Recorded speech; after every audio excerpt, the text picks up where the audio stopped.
What's going on YouTube? Hey, it's Ben Nader, and you're on the channel where we talk about entrepreneurship, recruiting, staffing, pretty much anything in between. And so if you like that kind of stuff, hit the subscribe button down below if you're not subscribed already, and you'll enjoy a ton of cool content. Smash the like button if you enjoy any of my videos, or if you enjoy this video in particular. I would love you forever. So let's jump right into today's video, where I'm going to cover 3 of the most common objections in recruiting that I have heard over my experience.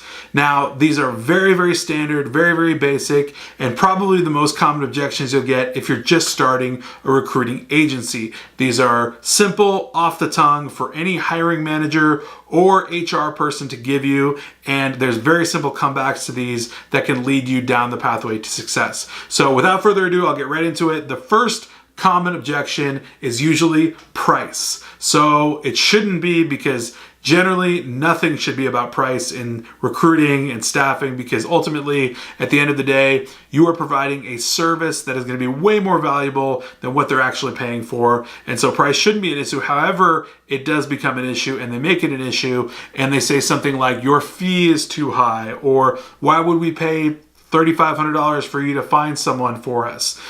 There's many, many different comebacks to this, but one of the first and foremost and best comebacks to this is simply by asking them, how much money is it costing you to keep that particular position vacant? So if it's a salesperson that could produce X amount of dollars for the company in revenue per day, per month, per quarter, whatever it might be, that company is missing out on that revenue.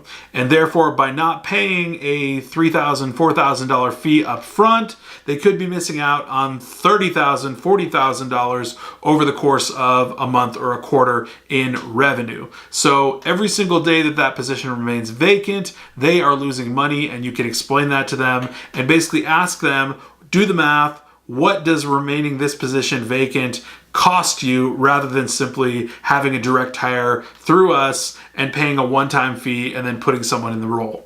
It's simple as that. Secondary comeback to that is that you can come in and undercut and say, you know, our fee is one of the cheapest fees in the city, in this metropolitan market, and, you know, at 10% or 12%, you're not going to get anything cheaper than this. So if you want to negotiate on fees and 12% to 10% or whatever, you're already getting the best fee possible. I can pretty much tell you anywhere in America, that's basically the best direct hire fee there is possible on planet Earth, unless you're talking like 5% for a $400,000 salary or something like that, but that's not the case. We're not staffing for those types of roles. So your fee is bottom of the barrel, and nobody can basically argue with that. I want to hone in on that point. No client should argue with you at your 10% fee, because it is the lowest that they're going to find.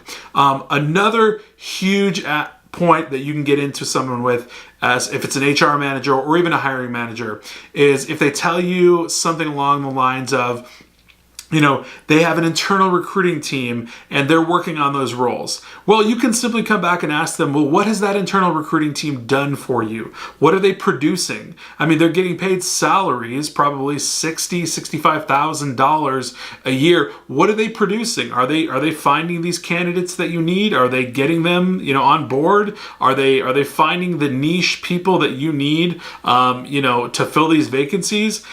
Clearly they're not. You know, if your positions are still being posted and they're open and you see that they've been up for 30 days, that's a huge red flag. I mean, 30 days on a job board or something like that, if the position is still open and your internal recruiting team is not hiring, there's an issue with that, and that's where you should come into play. And so that's a big comeback for the fee question. So the second one is always, we don't work with agencies. We don't work with external agencies. We don't deal with staffing or recruitment agencies at all. It's not something we do at all. We've never done it, blah, blah, blah. The easiest comeback to this is to simply tell them something along the lines of, how about if I were to do this?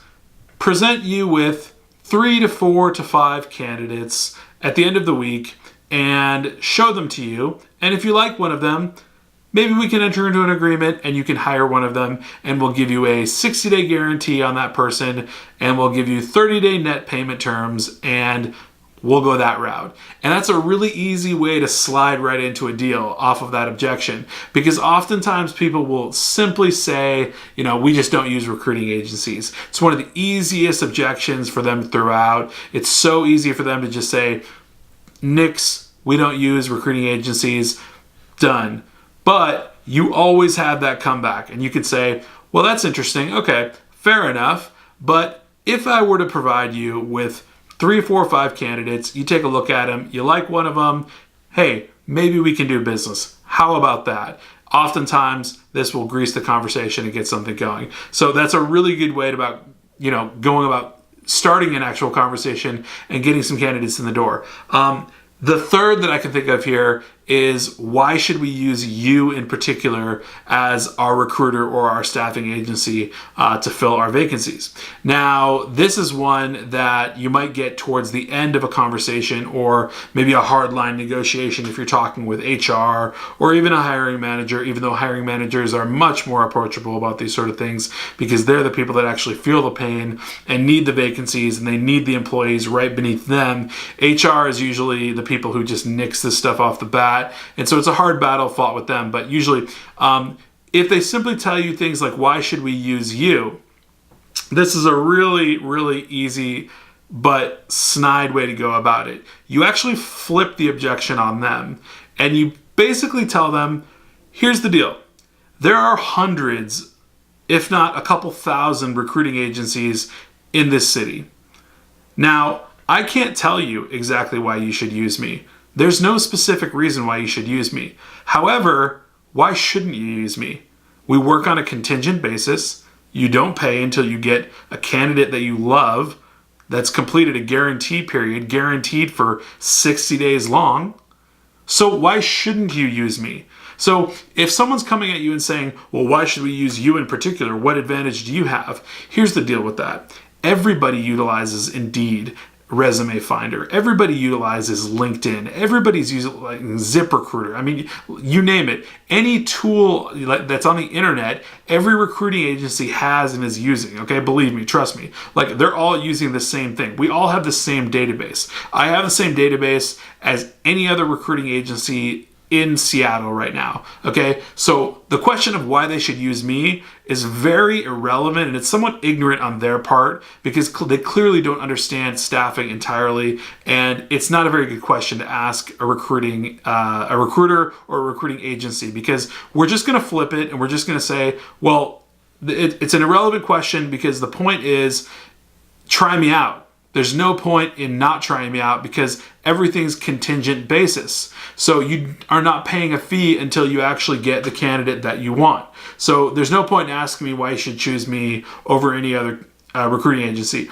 I have no specific answers for that question. And I would tell them that blatantly and bluntly, because it'll put them in their place, in a polite way. But ultimately, it'll put them in their place, because they're going to be looking for you to kind of back down and cower and say, well, we have the best candidates, and, we always, find the best candidates, and we can service you the best. And, no, you don't need to jumble around any of those things. Simply flip the objection and tell them flat out, there's no reason that you shouldn't use me. Everyone is using the same type of databases. We find quality candidates, and you'll see when they come overboard, and I send them to you via email. And you're also not going to pay me until you want to hire one of those candidates. So we essentially work for free for you, and the onus is on us to actually get you the proper candidate. And so there's no reason you shouldn't work with us. So that's a flip kind of objection, and it's a really easy way to get that one finished up.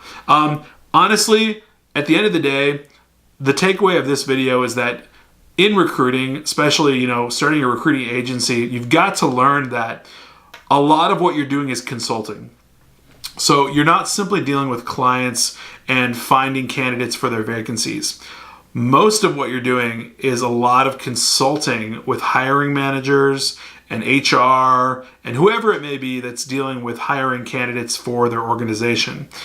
Most companies don't fully understand the recruiting industry. They understand their own industry. They understand their factory or their warehouse or their sales department. They know that inside and out. That's what they do. And they can tell you what types of things that they need. But they don't understand the recruiting industry and how staffing works out. And so for you, your job, maybe even 45-50% of it could be simply consulting, teaching, and influencing and educating them on what's best for their business.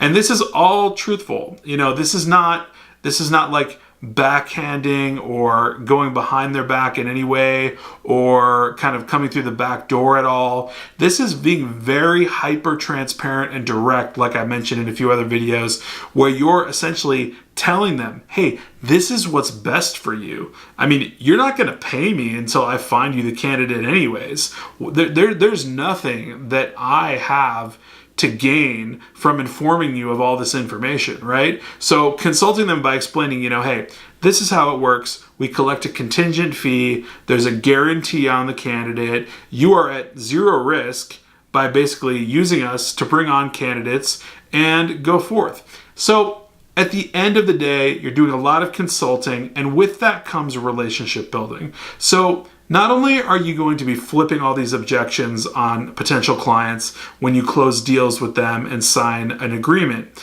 but you're going to consult with them, educate them, and you're going to build a relationship by doing all of that. Because at the end of the day, if you properly execute on all of these elements, you're going to be respected, adored, and you should be the hero at the end of the day. Ultimately, a recruiting agency or a recruiter solopreneur should be the hero for this company. You should be the hero that's bringing in whomever they need, like stat. Like if they need, that driver that's going to be delivering on that shift that's 1 p.m. to 10 p.m., you're the guy that's going out there. You're in the trenches. You're on Indeed Resume Finder at midnight, finding that guy, getting in touch with him, selling him on the job, and then sending him over for an interview and getting him that job. So ultimately, like a lot of companies just don't understand how recruiting works. And so you have to play consultant to flip these objections, educate them, and actually build a relationship to the point where you can do residual business with them. And once they see that you get a couple good hires in there for them, 2, 3 that they actually love and enjoy, and they complete their guarantees and they stay there and they're producing and doing well because you've done a great job as a recruiter and you found the right candidates, they're going to love you. And they're going to want to use you again and again and again. And then they'll probably spread your name to other people and you'll get residual business out of that. So that's my take on overcoming basic common 3 objections that I generally get when I talk to clients. Very easy to overcome. And if you're the right recruiter and you know how to do this, you flip these objections, you consult, and you build a relationship, and you end up with an awesome client. So that's all I've got today, guys, for Monday. Hope you're starting off your week on an awesome note. I know I am. I've got a bunch of job orders to fill. I'm working super hardcore, late into the night. Tons of outreach going on right now. Looking for a big 2019, guys. So I hope you're on the same page with that. And I will catch you on Tuesday without a doubt. Take care.